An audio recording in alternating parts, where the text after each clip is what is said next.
लेखक परिचय। मुंशी प्रेमचंद। मुंशी प्रेमचंद को उपन्यास सम्राट और कलम का सिपाही कहा जाता है।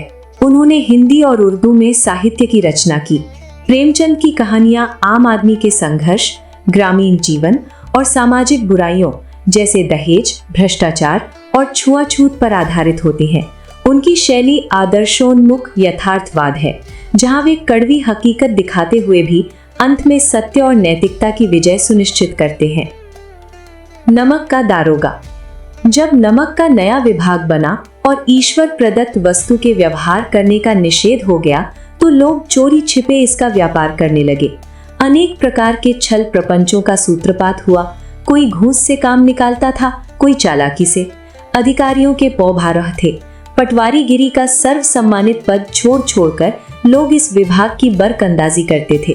इसके दारोगा पद के लिए तो वकीलों का भी जी ललचाता था।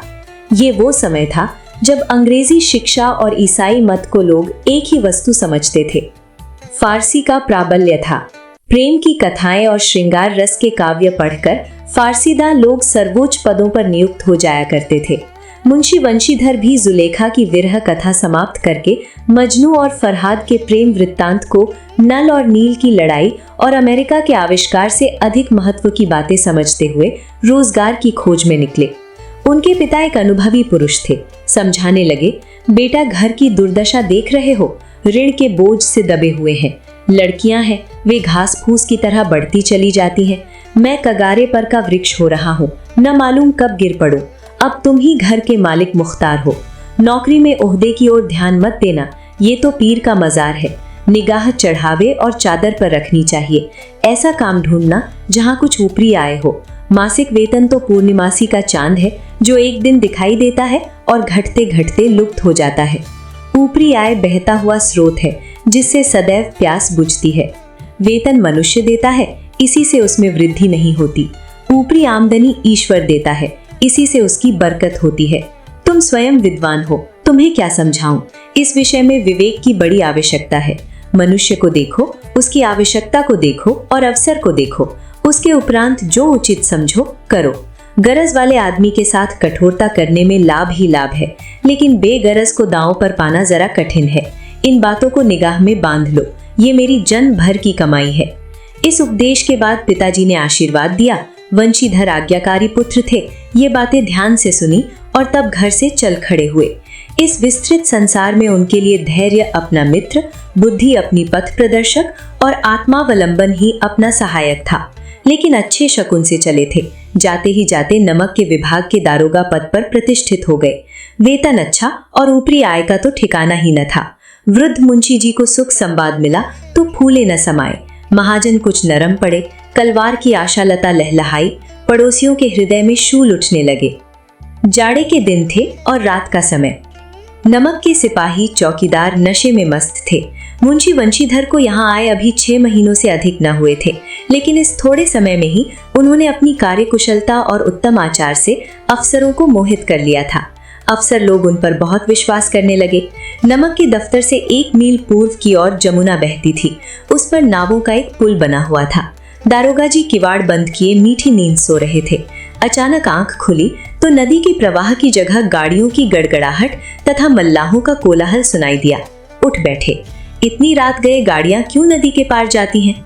अवश्य कुछ न कुछ गोलमाल है। तर्क ने भ्रम को पुष्ट किया। वर्दी पहनी, तमंचा जेब में रखा और बात की बात में घोड़ा बढ़ाए हुए पुल पर आ पहुंचे। गाड़ियों की एक लंबी कतार पुल के पार जाती देखी। डांट कर पूछा, किसकी गाड़ियां हैं? थोड़ी देर तक सन्नाटा रहा। आदमियों में कुछ कानाफूसी हुई। तब आगे वाले ने कहा, पंडित अलोपी दीन की। कौन पंडित अलोपी दीन? दातागंज के। मुंशी वंशीधर चौंके। पंडित अलोपी दीन इस इलाके के सबसे प्रतिष्ठित जमींदार थे। लाखों रुपए का लेन देन करते थे। इधर छोटे से बड़े कौन ऐसे थे जो उनके ऋणी न हो। व्यापार भी बड़ा लंबा चौड़ा था। बड़े चलते पुर्जे आदमी थे। अंग्रेज अफसर उनके इलाके में शिकार खेलने आते और उनके मेहमान होते। 12 मास सदा व्रत चलता था। मुंशी ने पूछा, गाड़ियां कहाँ जाएंगी? उत्तर मिला, कानपुर। लेकिन इस प्रश्न पर कि इनमें क्या है, सन्नाटा छा गया। दारोगा साहब का संदेह और भी बढ़ा। कुछ देर तक उत्तर की बाट देखकर वो जोर से बोले, क्या तुम सब गूंगे हो गए हो? हम पूछते हैं इनमें क्या लदा है? जब इस बार भी कोई उत्तर न मिला तो उन्होंने घोड़े को एक गाड़ी से मिलाकर बोरे को टटोला। भ्रम दूर हो गया, ये नमक के ढेले थे। पंडित अलोपीदीन अपने सजीले रथ पर सवार कुछ सोते कुछ जागते चले आते थे। अचानक कई गाड़ी वालों ने घबराए हुए आकर जगाया और बोले, महाराज, दारोगा ने गाड़ियां रोक दी हैं और घाट पर खड़े आपको बुलाते हैं। पंडित अलोपीदीन का लक्ष्मी जी पर अखंड विश्वास था। वो कहा करते थे कि संसार का तो कहना ही क्या, स्वर्ग में भी लक्ष्मी का ही राज्य है। उनका ये कहना यथार्थ ही था। न्याय और नीति सब लक्ष्मी के ही खिलौने हैं, इन्हें वे जैसे चाहती हैं नचाती हैं। लेटे ही लेटे गर्व से बोले, चलो हम आते हैं। ये कहकर पंडित जी ने बड़ी निश्चिंतता से पान के बीड़े लगाकर खाए। फिर लिहाफ ओढ़े हुए दारोगा के पास आकर बोले, बाबूजी आशीर्वाद, कहिए हमसे ऐसा कौन सा अपराध हुआ कि गाड़ियां रोक दी गई? हम ब्राह्मणों पर तो आपकी कृपा दृष्टि रहनी चाहिए। वंशीधर रुखाई से बोले, सरकारी हुक्म। पंडित अलोपीदीन ने हंसकर कहा, हम सरकारी हुक्म को नहीं जानते और न सरकार को।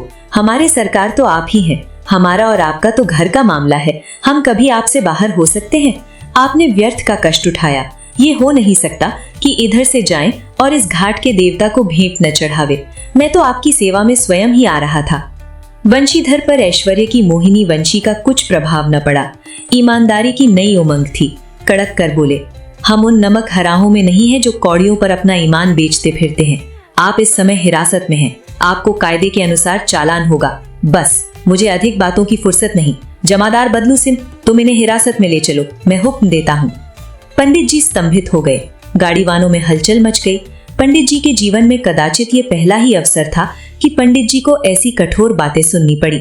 बदलू सिंह आगे बढ़ा, किंतु रौब के मारे ये साहस न हुआ कि उनका हाथ पकड़ सके। पंडित जी ने धर्म को धन का ऐसा निरादर करते कभी न देखा था। विचार किया कि ये अभी उद्दंड लड़का है, माया मोह के जाल में अभी नहीं पड़ा, अल्हड़ है, झिझकता है। बहुत दीन भाव से बोले, बाबू साहब ऐसा न कीजिए, हम मिट जाएंगे, इज्जत धूल में मिल जाएगी। हमारा अपमान करने से आपके हाथ क्या आएगा? हम किसी तरह से आपसे बाहर थोड़े ही हैं। वंशीधर ने कठोर स्वर में कहा, हम ऐसी बातें नहीं सुनना चाहते। अलोपीदीन ने जिस सहारे को चट्टान समझ रखा था वो पैरों के नीचे खिसकता हुआ मालूम हुआ। स्वाभिमान और धन ऐश्वर्य की कड़ी चोट लगी, किंतु अभी तक धन की सांख्यिक शक्ति का पूरा भरोसा था। अपने मुख्तार से बोले, लाला जी 1000 के नोट बाबू साहब की भेंट करो, आप इस समय भूखे से हो रहे हैं। वंशीधर ने गर्म होकर कहा, 1000 नहीं, 1,00,000 भी मुझे सच्चे मार्ग से नहीं हटा सकते। धर्म की इस बुद्धिहीन दृढ़ता और देव दुर्लभ त्याग पर मन बहुत झुंझलाया। अब दोनों शक्तियों में संग्राम होने लगा। धन ने उछल उछल कर आक्रमण करने शुरू किए। 1 से 5, 5 से 10, 10 से 15 और 15 से 20,000 तक नौबत पहुंची। किंतु धर्म अलौकिक वीरता के साथ बहुसंख्यक सेना के सम्मुख अकेला पर्वत की भांति अटल अविचलित खड़ा था। अलोपीदीन निराश होकर बोले, अब इससे अधिक मेरा साहस नहीं, आगे आपका अधिकार है। वंशीधर ने अपने जमादार को ललकारा। बदलू सिंह मन में दारोगा जी को गालियां देता हुआ अलोपीदीन की ओर बढ़ा। पंडित जी घबराकर 2-3 कदम पीछे हट गए। अत्यंत दीनता से बोले, बाबू साहब ईश्वर के लिए मुझ पर दया कीजिए, मैं 25,000 पर निपटारा करने को तैयार हूँ। असंभव बात है। 30,000 पर? किसी तरह भी संभव नहीं। क्या 40,000 पर भी नहीं? 40,000 नहीं, 40 लाख पर भी असंभव है। बदलू सिंह, इस आदमी को हिरासत में ले लो, अब मैं एक शब्द भी नहीं सुनना चाहता। धर्म ने धन को पैरों तले कुचल डाला। अलोपीदीन ने एक हृष्ट पुष्ट मनुष्य को हथकड़ियां लिए हुए अपनी तरफ आते देखा। चारों ओर निराश और कातर दृष्टि से देखने लगे। इसके बाद मूर्छित होकर गिर पड़े। दुनिया सोती थी पर दुनिया की जीभ जागती थी। सवेरे देखिए तो बालक वृद्ध सबके मुंह से यही बात सुनाई देती थी। जिसे देखिए वही पंडित जी के इस व्यवहार पर टीका टिप्पणी कर रहा था। निंदा की बौछारें हो रही थी, मानो संसार से अब पापी का पाप कट गया। पानी को दूध के नाम से बेचने वाला ग्वाला, कल्पित रोज नामचे भरने वाले अधिकारी वर्ग, रेल में बिना टिकट सफर करने वाले बाबू लोग, जाली दस्तावेज बनाने वाले सेठ और साहूकार, ये सब के सब देवताओं की भांति गर्दनें चला रहे थे। जब दूसरे दिन पंडित अलोपीदीन अभियुक्त होकर कांस्टेबलों के साथ हाथों में हथकड़ियां, हृदय में ग्लानि और क्षोभ भरे लज्जा से गर्दन झुकाए अदालत की तरफ चले तो सारे शहर में हलचल मच गई। मेलों में कदाचित आंखें इतनी व्यग्र न होती होंगी। भीड़ के मारे छत और दीवार में कोई भेद न रहा। किंतु अदालत में पहुंचने की देर थी। पंडित अलोपीदीन इस अगाध वन के सिंह थे। अधिकारी वर्ग उनके भक्त, अमले उनके सेवक, वकील मुख्तार उनके आज्ञापालक और अर्दली, चपरासी तथा चौकीदार तो उनके बिना मोल के गुलाम थे। उन्हें देखते ही लोग चारों तरफ से दौड़े। सभी लोग विस्मित हो रहे थे, इसलिए नहीं कि अलोपीदीन ने ये कर्म किया, बल्कि इसलिए कि वो कानून के पंजे में कैसे आए। ऐसा मनुष्य जिसके पास असाध्य साधन करने वाला धन और अनन्य वाचालता हो, वो क्यों कानून के पंजे में आए? प्रत्येक मनुष्य उनसे सहानुभूति प्रकट कर रहा था। बड़ी तत्परता से इस आक्रमण को रोकने के निमित्त वकीलों की एक सेना तैयार की गई। न्याय के मैदान में धर्म और धन में युद्ध ठन गया। वंशीधर चुपचाप खड़े थे। उनके पास सत्य के सिवा न कोई बल था, न स्पष्ट भाषण के अतिरिक्त कोई शस्त्र। गवाह थे, किंतु लोभ से डामाडोल। यहाँ तक कि मुंशी जी को न्याय भी अपनी ओर से कुछ खिंचा हुआ दीख पड़ता था। वो न्याय का दरबार था, तो उसके कर्मचारियों पर पक्षपात का नशा छाया हुआ था। किंतु पक्षपात और न्याय का क्या मेल? जहाँ पक्षपात हो वहाँ न्याय की कल्पना नहीं की जा सकती। मुकदमा शीघ्र ही समाप्त हो गया। डिप्टी मजिस्ट्रेट ने अपनी तजवीज में लिखा, पंडित अलोपीदीन के विरुद्ध दिए गए प्रमाण निर्मूल और भ्रमात्मक हैं। वो एक बड़े भारी आदमी हैं। ये बात कल्पना के बाहर है कि उन्होंने थोड़े लाभ के लिए ऐसा दुस्साहस किया हो। यद्यपि नमक के दारोगा मुंशी वंशीधर का अधिक दोष नहीं है, लेकिन ये बड़े खेद की बात है कि उसकी उद्दंडता और विचारहीनता के कारण एक भले मानस को कष्ट झेलना पड़ा। हम प्रसन्न हैं कि वो अपने काम में सजग और सचेत रहता है, किंतु नमक से मुकदमे की बढ़ी हुई नमक हलाली ने उसके विवेक और बुद्धि को भ्रष्ट कर दिया। भविष्य में उसे होशियार रहना चाहिए। वकीलों ने यह फैसला सुना और उछल पड़े। पंडित अलोपीदीन मुस्कुराते हुए बाहर निकले। स्वजन बांधवों ने रुपए की लूट की। उदारता का सागर उमड़ पड़ा। उसकी लहरों ने अदालत की नींव तक हिला दी। जब वंशीधर बाहर निकले तो चारों ओर उनके ऊपर व्यंग्य बाणों की वर्षा होने लगी। चपरासियों ने झुक झुक कर सलाम किए, किंतु इस समय एक एक कटु वाक्य, एक एक संकेत उनकी गर्वाग्नि को प्रज्वलित कर रहा था। कदाचित इस मुकदमे में सफल होकर वो इस तरह अकड़ते हुए न चलते। आज उन्हें संसार का एक खेदजनक विचित्र अनुभव हुआ।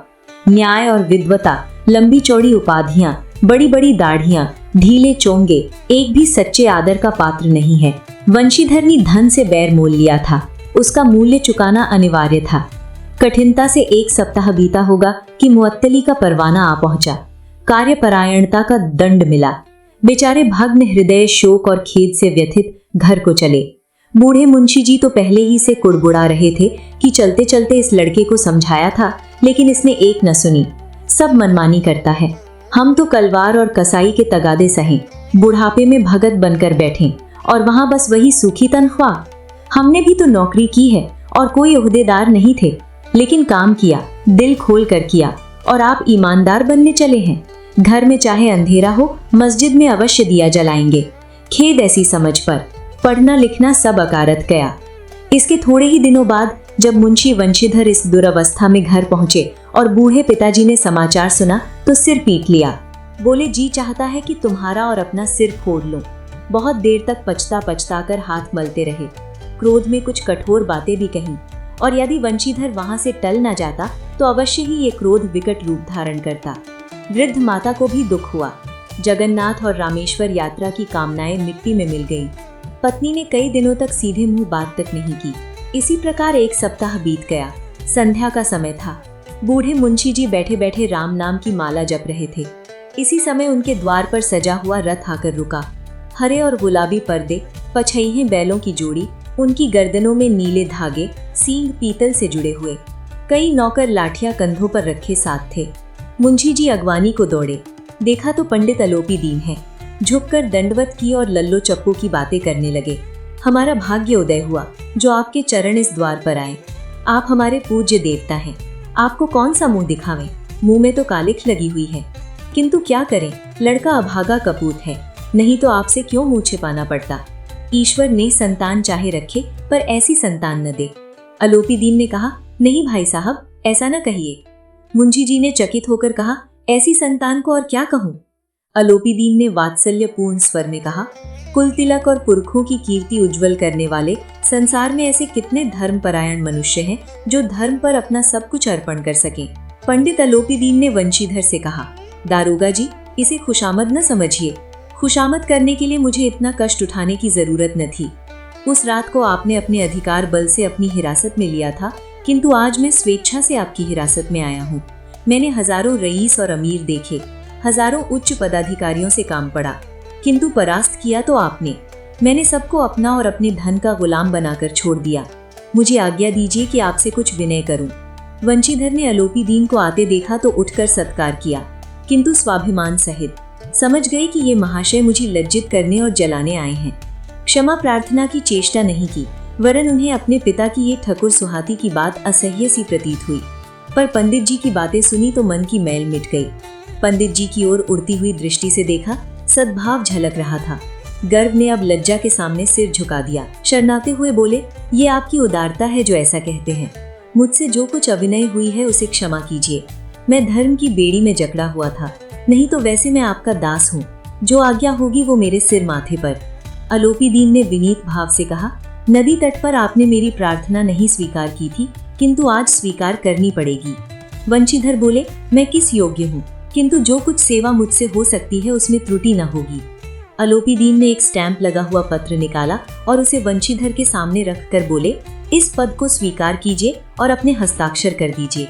मैं ब्राह्मण हूँ, जब तक ये सवाल पूरा न कीजिएगा द्वार से न हटूंगा। मुंशी वंशीधर ने उस कागज को पढ़ा तो कृतज्ञता से आंखों में आंसू भर आए। पंडित अलोपीदीन ने उनको अपनी सारी जायदाद का स्थायी मैनेजर नियुक्त किया था।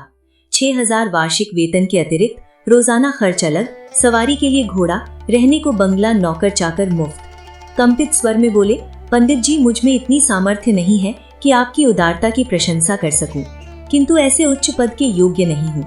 अलोपीदीन हंसकर बोले, मुझे इस समय एक अयोग्य मनुष्य की ही जरूरत है। वंशीधर ने गंभीर भाव से कहा, यूं मैं आपका दास हूँ।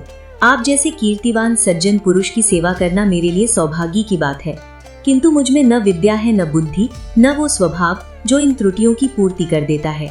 ऐसे महान कार्य के लिए एक बड़े मर्मज्ञ अनुभवी मनुष्य की जरूरत है।